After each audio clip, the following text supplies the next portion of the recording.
Você viu a repercussão a respeito aqui do 7 bi e 400 até setembro do déficit primário? Tem toda uma história a respeito disso aqui. É um dos motivos que você traz todo dia a respeito do porque o Brasil não dá certo, né? Gasta muito mais do que ganha, arrecada, né? O governo brasileiro tem isso, né? E não é de hoje, né? O governo brasileiro não tem superávit nominal. Ele tem superávit primário depois que inventaram a lei de responsabilidade fiscal lá atrás. Só que agora, quando caiu a obrigação ou o crime em cima ou qualquer coisa que responsabilize o executivo por isso, poderia ser penalizado. Agora ficou fácil, né? Então agora pode gastar à vontade, que não tem responsabilidade nenhuma sobre o executivo ou sobre seus ministros. Isso, desculpe interrompê-lo, deixa eu só fazer uma parte aqui, né? Antigamente, por exemplo, Dilma Rousseff, ela sofreu impeachment exatamente por esse motivo. Agora, através desse calabouço, né?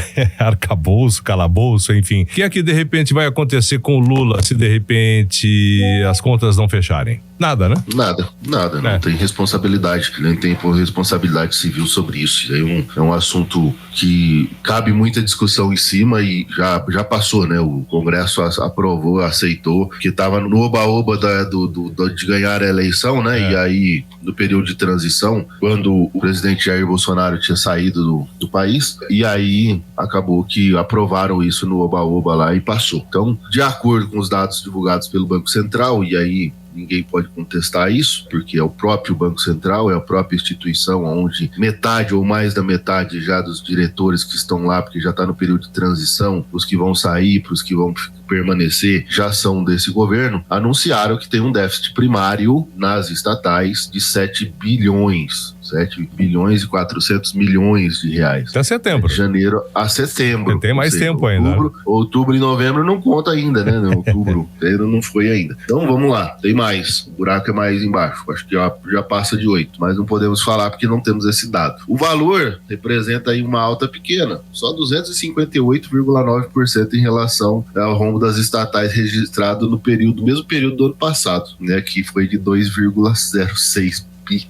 Então, esse dado de 7,4 é o pior resultado desde 2002. Será que muita gente, obviamente, que fala a respeito disso, inclusive o Galípolo, né? Inclusive o Galípolo, que é a indicação do atual presidente, que foi com todos aí a respeito do aumento da taxa Selic mais uma vez, que foi chamado de traidor, inclusive, pela Gleisi Hoffmann. Mas o pessoal não tá vendo isso? Então, a diferença, né? E aí a pessoa fala, mas você tá comparando a dívida com 2002, que isso é um absurdo, né? E aí a Gleisi também criticando e o Galípolo tá lá e é do próprio governo. Se você olhar qual era o tamanho do PIB brasileiro em 2002, era 509 bilhões. Hoje passa de 2 trilhões. São 4 vezes mais o PIB. Multiplicou por 4 o tamanho do país, tá? Em 22 anos. Só que assim, a dívida tá no mesmo tamanho. É muita coisa, né? Você tá um buraco gigantesco.